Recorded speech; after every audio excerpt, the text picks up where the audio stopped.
Olá, seja muito bem-vindo, seja muito bem-vinda aqui ao Nada Trivial. Sextou e nós vamos ter aquela nossa conversa de pé de orelha, nosso quadro Cérebro Forte, Strong Brain, que é o mesmo quadro que eu falo na rádio toda sexta-feira de manhã. Então, se você quiser me acompanhar na Nova Brasil FM, às 10 para 7 da manhã, toda sexta-feira, eu tenho lá a minha coluna Cérebro Forte.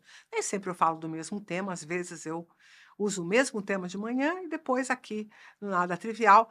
Mas hoje eu vou falar de uma coisa um pouquinho diferente, porque eu também gosto de usar esse espaço aqui para a gente conversar das coisas que nos desafiam, né? Desafiam justamente essa nossa capacidade de fortalecimento do nosso cérebro. Às vezes as pessoas têm dificuldade de entender o que eu chamo de força do cérebro, mas muitas vezes a força do cérebro vem da compreensão da fraqueza. E eu vou falar de Páscoa, meio atrasada, né? Porque nós estamos uma semana para frente da Páscoa já. A Páscoa aconteceu no final de semana passado, mas eu quero falar justamente de experiências de Páscoa, né? Você já parou para refletir por que no domingo de Páscoa a gente troca presentes, né, chocolates, ovos de Páscoa, chocolate, né, basicamente chocolate, que é uma comida doce, muito calórica e praticamente, né, baseada numa fruta que é o cacau, que eu tive a oportunidade de fazer uma viagem pelo mundo atrás do cacau e reconhecer o quanto que ela é vista como uma planta sagrada, uma fruta sagrada, um fruto sagrado, por causa justamente das propriedades calóricas dela e do poder que o cacau tem, por exemplo, de manter povos na floresta bem alimentados, podendo fazer caminhadas de longas distâncias. Eu vi muitas dessas histórias sobre o chocolate. Mas por que será que a gente troca ovos de Páscoa na Páscoa, né? Ovos de chocolate na Páscoa. Basicamente porque, tecnicamente, a gente deveria estar há 40 dias não comendo chocolate. Essa é a lógica, né? Desde a quarta-feira de cinzas, que inicia-se a quaresma, o adequado para quem confessa a fé católica, a fé cristã, é passar esses 40 dias em algum tipo de privação, fazendo ali menção aos 40 dias de Jesus Cristo no deserto. Tem a campanha da solidariedade, da fraternidade na igreja, as pessoas, né, têm vários cerimoniais da quaresma, rezas de terço, uma opção de coisas que acontecem dentro da fé católica, que é a fé que eu consigo falar sobre, né, que é onde eu fui criada. Mas o chocolate lá no domingo de Páscoa é a celebração, né, da ressurreição. É para comer chocolate quem ficou 40 dias sem comer, entendeu. E o que que acontece? Não acontece nada disso, muito pelo contrário, começa a aparecer ovo de Páscoa no supermercado, as pessoas já começam a comprar. É fato que muita gente não tem acesso a esse tipo de capricho, né, mas toda hora vai, né, ter a oportunidade de comprar um ovinho pequenininho, de tirar um teco do ovo de outra pessoa, de comer junto. Fato é que, de um jeito ou de outro, vai chegar na sua mão o tal ovinho de Páscoa. Até porque, né, eu tenho, conhecimento de muitas ações sociais que são feitas durante a Páscoa, especialmente, né, o pessoal da Cacau Show, na figura do Ale Costa, que é uma pessoa que eu conheço, tenho proximidade, eu sei dizer das ações incríveis que ele faz. Inclusive, eu participo de um grupo em que as pessoas se cotizam para doar ovos e fazer caridade nessa época. Então, vai chegar um ovinho aí na mão de grande parte da população, e esse ovinho não vai ter esse significado de comer depois de ter passado por uma privação. Mas, especialmente, né, em casas de famílias, como é o caso da minha, né, classe média alta, que não tem essas privações, que realmente pode consumir a quantidade de ovos que assim desejar, nós estamos vivendo cada vez maior protusão de abundância nisso.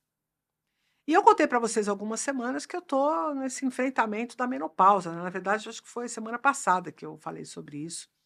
Eh, e agora começa a juntar aí as ideias, né, uma mulher na menopausa. Tem outro elemento que eu não comentei mais com vocês, e que também tem pesado bastante nessa história toda, que foi o acidente da moto.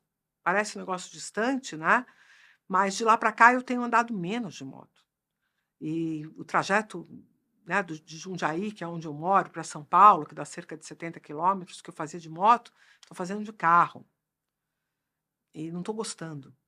Então eu estou contrariada. Depois tem a obra lá na minha casa, na chácara, que, né, tá um inferno. Faz meses e meses e meses, anos que eu estou dentro de uma reforma, né? E que não acaba nunca, porque cada hora que a gente levanta um negócio aparece outro. Vai somando aí, né? O desalento da moto, depois o negócio da obra, depois muito trabalho, né? Cada vez mais essa confusão toda da neurociência e das empresas e das pessoas, isso aumentando demais a pressão, né? O que aconteceu? Eu comi todos os ovos de Páscoa que vocês podem imaginar. E ó, tem um problema, né? Porque eu ganhei um monte de ovo de Páscoa. Eu não comi todos os que eu ganhei, não, porque no domingo à tarde eu já estava tão desesperada com aquilo tudo que eu abri todos os meus ovos de Páscoa em cima da mesa onde estava a família e falei, pelo amor de Deus, me ajudem a comer isso aqui. Mas eu tinha ganho 2 ovos de uma safra especial lá da Cacau Show, que o Ale Costa me deu um dia que eu fui lá. Depois eu tinha ganho um ovo que eu amei de paixão, um ovo do chocolate que eu mais gosto, que é o Lolo. Ganhei um ovo Lolo da querida Karina Grassotti, que é uma delicadeza, ela busca ali encontrar exatamente aquilo que vai ser significativo, e ela sabe que eu gosto de Lolo, foi atrás do Lolo, disse que não tinha lugar nenhum, achou, comprou, estava lá o Lolo. Aí depois tinha um outro também, que era Inha Benta. Bom, tô fazendo agora propaganda de ovos de Páscoa aqui no Nada Trivial, só para mostrar para vocês que eu estava assim, né, na abundância. E a abundância somada a essa dinâmica emocional que eu estou vivendo causou essa tempestade perfeita.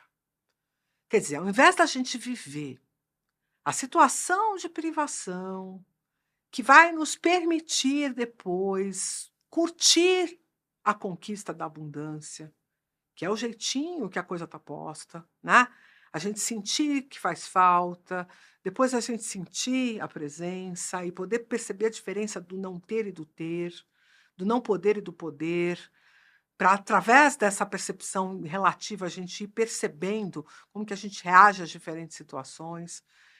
Obviamente isso provoca desejo, mas ter em abundância é uma questão importante porque nós vamos perdendo a noção de quantidade. E esse é o ponto. É como se houvesse uma escalada onde o céu é o limite. E é louco porque eu estava há 1 ano e pouco sem tomar café da manhã.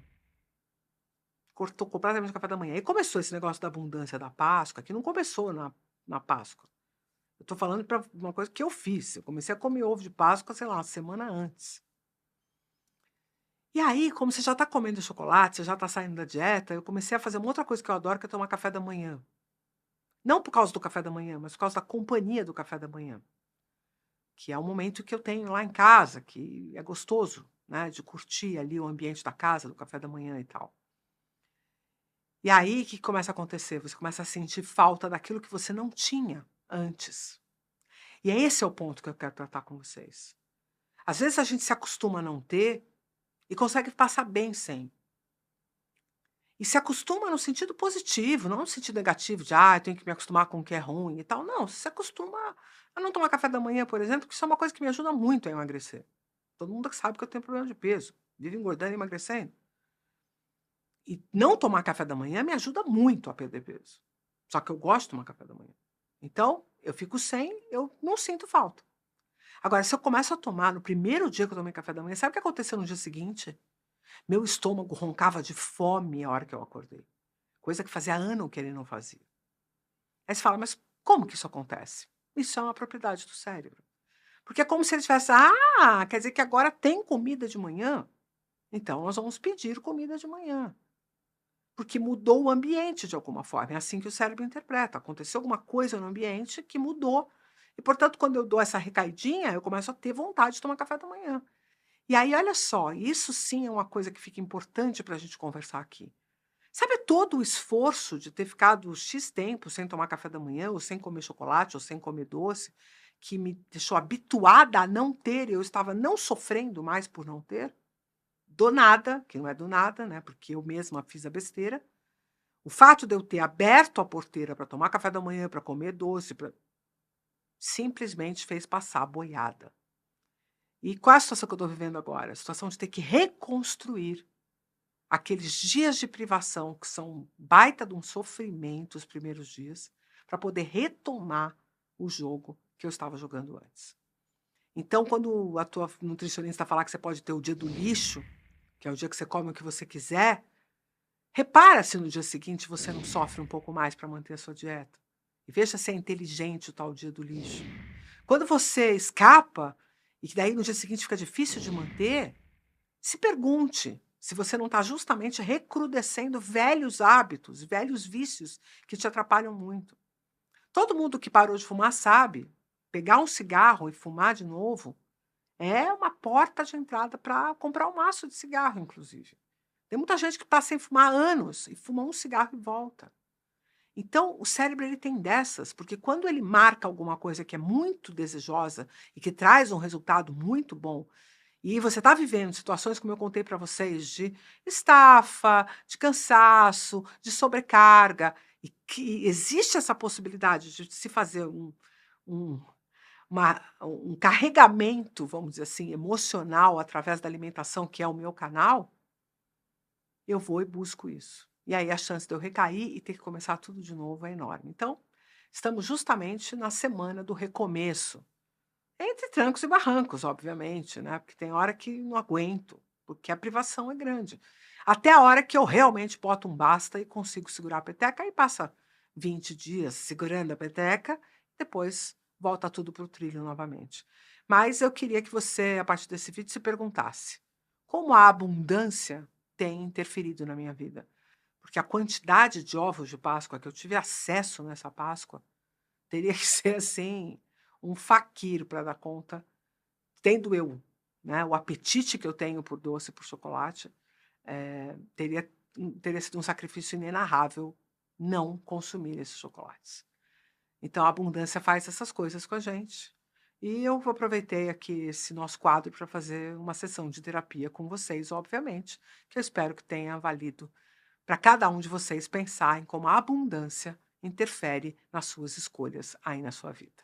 Tá bom? Se fosse trivial, eu não ia nem tocar nesse assunto, e às vezes não é que não é trivial, é complexo mesmo e atinge a gente em lugarzinhos bem delicados. Então, espero que essa reflexão tenha feito sentido para você. Comenta aqui, deixa o like, né? Caramba, like, não esquece do like. Compartilha com quem você achar que pode gostar desse tema. Se você não está inscrito ainda, pelo amor de Deus, se inscreve, não é isso? E se puder, deixa um valeu para dar essa força aí para o time do Nada Trivial. Um abraço e eu te vejo no próximo.